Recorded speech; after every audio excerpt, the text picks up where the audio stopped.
ఆహా! Okay. Okay. రండి, నేను ఇక్కడే వెయిట్ చేస్తున్నాను.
ఎస్పీఎం నుంచి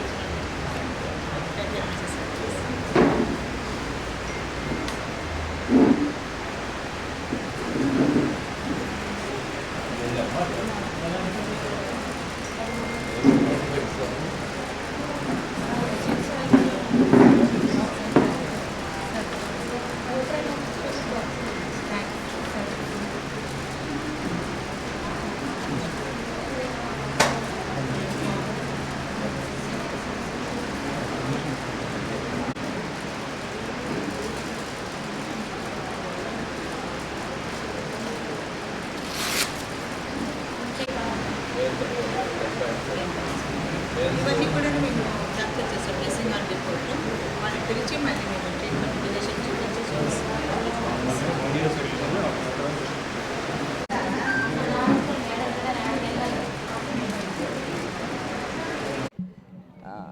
మనకి తుర్కపాలెంలో జరిగే ఇన్సిడెంట్స్ గురించి మానిటర్ చేయడానికి మనకి AP medical council doctor Srihari గారు వచ్చారు. సో మనకి ఆర్ఎంపీ హాస్పిటల్ ఏవైతే క్లినిక్స్ ఏవైతే ఉన్నాయో అవన్నీ కూడాను మానిటర్ చేస్తూ ఈ మెడికల్ టీమ్స్ ఇక్కడ అవుతున్న మెడికల్ క్యాంప్స్ కూడా మానిటర్ చేస్తూ సార్ యొక్క ఒపీనియను మన గవర్నమెంట్కి నివేదిస్తారు. ఇప్పుడు హెల్త్ ప్రొఫైల్ అనేది మొత్తం అందరు టెస్టులు చేశారు నిన్న చెప్పారు కదా, ఆల్మోస్ట్ 1300 మంది 64,500 టెస్టులు. ఆ టెస్టుల్లో గ్రామస్తులకు ఏం తెలియదు మేడం, అంటే ఎలాంటి ప్రాబ్లమ్స్ ఉన్నాయనేది ఐడెంటిఫై అయింది మేడం. ఇప్పుడు కొంతమందికి క్రానిక్ ఆల్కహాల్ వాళ్ళకి ఎల్ఎఫ్టీ అవి కొంచెం డిఫరెన్స్ ఉందండి. వాళ్ళని ఇప్పుడు లిస్ట్ అవుట్ చేసుకుని వాళ్ళని పిలిపిస్తున్నాం. ఇప్పుడు మీరు చూసే ఉంటారు ఫాలోఅప్ టీమ్స్ ఇంటింటికి వెళ్ళి ఒక డాక్టరు 2 MLH పిల్లలు వాళ్ళని పంపించి ఇక్కడ మళ్ళీ వీళ్ళకి ఫిజిషియన్ తోటి ఒకసారి చెకప్ చేయించి వాళ్ళకి కావాల్సిన ట్రీట్మెంట్ ఇక్కడ మేము రాయిస్తున్నాము. అలాగే డయాబెటీస్ కూడా కొంచెం వేరియేషన్ ఉన్న వాళ్ళందరినీ కూడా లిస్ట్ అవుట్ చేసుకొని ఈ ఫాలోఅప్ టీమ్ తోటి వాళ్ళకి ఇంటికి వెళ్ళి పిలిపించి మనకి ఇక్కడున్న స్పెషలిస్టుల బృందంతో మనము వాళ్ళకి చెకప్ చేయించి ట్రీట్మెంట్ ఇవ్వడం జరుగుతుంది.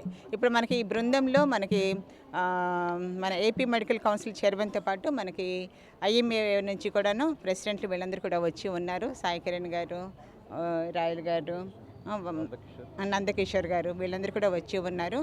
ఈ విలేజ్ని వీళ్ళందరూ కూడా పర్యటించి వాళ్ళ ఒపీనియన్ని సబ్మిట్ చేస్తారు.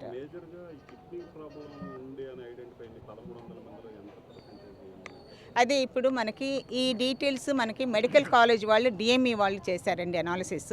ఈరోజు ఇప్పుడు మనకి 1 గంటకి హెల్త్ మినిస్టర్ గారి దగ్గర రివ్యూ ఉంది. సో అప్పుడు వాళ్ళు అక్కడ ప్రజెంట్ చేస్తారు.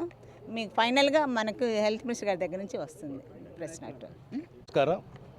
ఈరోజు మేము ఏపీ మెడికల్ కౌన్సిల్ నుండి మన ఏదైతే ఇక్కడ ఇన్సిడెంట్ జరుగుతూ ఉందో దానికోసం తురకపాలెంకి రావటం జరిగింది. మాతో పాటు మన డిఎంహెచ్ఓ గారు, అదేవిధంగా ఐఎంఏ స్టేట్ ప్రెసిడెంట్ నందకిషోర్ గారు, సీనియర్ కిషోర్ గారు అందరు రావటం జరిగింది.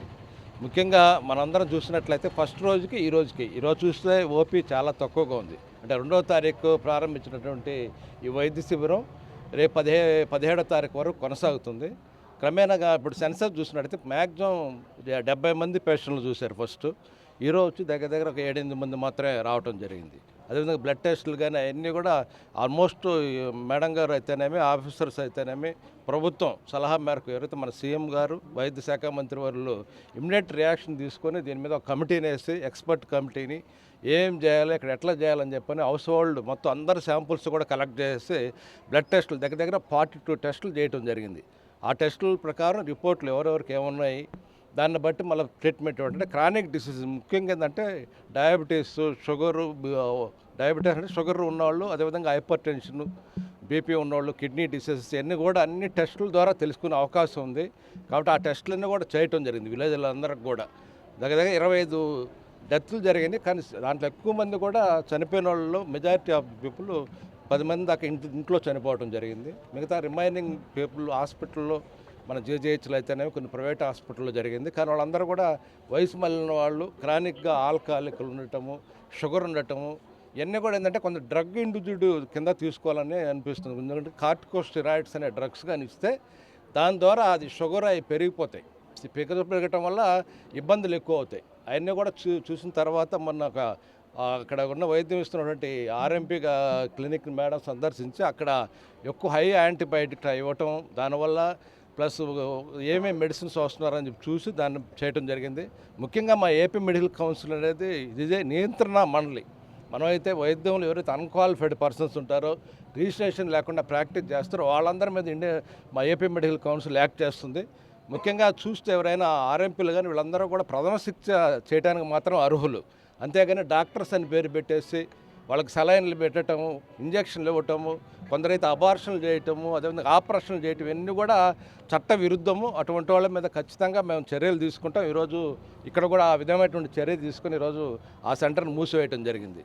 ఇంకా ఎవరైనా కూడా ఆ విధంగా పాల్గొని ప్రాబ్లం అంటే, ఎందుకంటే ట్రీట్మెంట్ అనేది ఒక డాక్టర్ దగ్గర మనం డయాగ్నోజ్ చేసిన తర్వాత దానికి ట్రీట్మెంట్ ఇస్తాం. అంతేగాని అలా కాకుండా దానికి ముందుగానే డ్రగ్స్ వాళ్ళ ఇష్టంగా తగ్గిపోవాలి తొందరగా అని చెప్పి ఉద్దేశంతో ఇస్తారు. అదేవిధంగా యాంటీబయాటిక్స్ కూడా 2-3 రోజులు వాడటం వల్ల రెసిస్టెన్స్ వస్తుంది, డ్రగ్స్ రెసిస్టెన్స్. అవన్నీ కూడా రాకుండా ఒక పద్ధతిగా క్రమేణా శాస్త్రీయంగా చేయాల్సిన వైద్యాన్ని అందరు చేసేదానికి వీలు కాదు. అది మేము ఏపీ మెడికల్ కౌన్సిల్ తీవ్రంగా దాన్ని తీసుకుంటుంది. దానికి అట్లా పాల్పడిన వాళ్ళు ఎవరినైనా కూడా కఠినంగా శిక్షిస్తాము. ఈరోజు మనం తురకపాలెంలో చూస్తే వచ్చినట్టు దాన్ని బట్టి వీళ్ళు ఎవరైనా డయాబెటీస్ ఉంటే కూడా 42 టెస్టులే కాకుండా H1AC అంటే యావరేజ్ షుగర్ ఎంత ఉందని తెలుసుకోవడానికి, అదేవిధంగా ఎల్ఎఫ్టీ రైజ్ అయిన వాళ్ళకి గ్యాస్ట్రాంట్రాలజిస్ట్ దగ్గర పంపించేసి వాళ్ళ పరీక్షలు చేయించటం. అట్లే ఎవరైతే రీనల్ ప్రాబ్లమ్స్ అంటే క్రియాటిన్ అన్నీ ఎక్కువ పెరిగిన వాళ్ళకి నెఫ్రాలజిస్ట్ దగ్గర పంపించి టెస్టులు చేయాలని చెప్పని కమిటీ నిర్ణయించారు. దీన్ని బేస్ చేసుకుని ఈరోజు చూసినట్లయితే మనం డిఎంహెచ్ఓ ఆఫీస్ అయితేనేమి, మనకి government general hospital, AIIMS, national ICMR అయితేనేమి, ఎన్సిడిసి వీళ్ళందరూ కూడా పాల్గొని ఈరోజు ఈ విలేజ్లో ఏం జరుగుతుందో దానికోసంగా చేయడం జరుగుతుంది. కొన్ని క్రానిక్ డిసీజులు ఆల్రెడీ ఇంతకుముందు డయాగ్నోసిస్ అనే ముందు నుండి కూడా ఉన్నాయి. ఈరోజు వచ్చిన జబ్బులుగా కాకుండా కొన్ని పరీక్షల ద్వారా ఈరోజు తెలుస్తూ ఉంది ఇన్వెస్టిగేషన్ చేసిన తర్వాత. కాబట్టి ప్రజలు ఎవరు కూడా భయపడాల్సిన అవసరం లేదు. ఈరోజు ప్రభుత్వం మీ వెంట ఉంది. ప్రభుత్వం, సీఎం గారు, హెల్త్ మినిస్టర్ గారు, అధికారులు అందరూ కూడా మేము అనుకున్నారు. కాబట్టి ప్రజలు ధైర్యంగా ఉండొచ్చు. ఏదైనా ఇవన్నీ కూడా జరిగినటువంటి కొంచెం ఇన్ఫెక్షన్స్ ఇవన్నీ వచ్చిన దానివల్లే కానీ ఎటువంటి ఇబ్బంది అనేది ఇంకా తేలాల్సిన అవసరం ఉంది. కాబట్టి ఈ వైద్య నివేదికలు వచ్చిన తర్వాత పూర్తి వైద్యాన్ని ప్రజలకు అందజేసేదానికి ఈ ప్రభుత్వం సిద్ధంగా ఉందని చెప్పని మీ ద్వారా తెలియజేస్తా ఉన్నాను. Thank you. ఇవాళ ఏదైతే తురకపాలెంలో గత నెల రోజులుగా జరుగుతున్న వాటిని పరిశీలించడానికి ఏపీఎంసీ చైర్మన్ గారు అలానే డిఎంహెచ్ఓ మేడంతో కలిసి ఐఎంఏ బృందం రావడం జరిగింది. మొదటగా మనం జనాలకి విజ్ఞప్తి చేసేది ఏంటంటే, మెలీడియోసిస్ అనేది గత 10 సంవత్సరాలు 20 సంవత్సరాల నుంచి ఉంది. ఈవెన్ అభివృద్ధి చెందిన సింగపూర్ లాంటి కంట్రీస్లో కూడా సంవత్సరానికి కొన్ని కేసులు వస్తూ ఉంటాయి. కాబట్టి మరీ ఎక్కువ ఆందోళన చెందకూడదు. రెండోది ఇమ్యునో సప్రెషన్ అంటే శరీరంలో నిరోధక శక్తి తగ్గి ఉన్న వాళ్ళల్లో ఇలాంటి డిసీజెస్ వస్తాయి. కాబట్టి షుగర్ కంట్రోల్ కానీ, కిడ్నీ ప్రాబ్లమ్స్ ఉన్నవాళ్ళు కానీ, అలానే శరీరంలో నిరోధక శక్తి పెంచుకొని జాగ్రత్తగా ఉంటే దీని గురించి పెద్ద భయపడాల్సిన అవసరం లేదు. అలానే మీరు గమనించినట్లయితే మొదటి రోజు నుంచి ప్రభుత్వం అలానే డిఎంహెచ్ఓ గారు అందరూ కలిసి చక్కగా ఈ ఇష్యూని బాగా డీల్ చేయటం వల్ల ఇవాళ యాక్టివ్గా ఉన్న కేసులు 2 ఉన్నాయి. అప్పటి నుంచి కూడా మనకి గత 10 రోజుల నుంచి కూడా కొత్త కేసులు నమోదు కాలేదు కాబట్టి ప్రజలంతా కంగారు పడకుండా ఉండాలి. అంతేకాకుండా ఐఎంఏ తరపున సంపూర్ణ సహకారం ప్రభుత్వానికి కానీ స్థానికాధికారులకు కానీ అందిస్తామని, అలానే మీడియా మిత్రులు కూడా కొంచెం సంయమనంతో రాస్తే బెటరు. ఏమన్నా సెన్సేషనల్ న్యూస్ ఉంటే కొంచెం వెరిఫై చేసుకొని రాయండి. సో మీ పాత్ర కూడా చాలా ఉంది. ఇప్పుడు కొంత అవేర్నెస్ వచ్చింది కాబట్టి అంతా మంచి జరిగిద్దని ఆశిస్తూ మీ అందరికీ థ్యాంక్ యూ.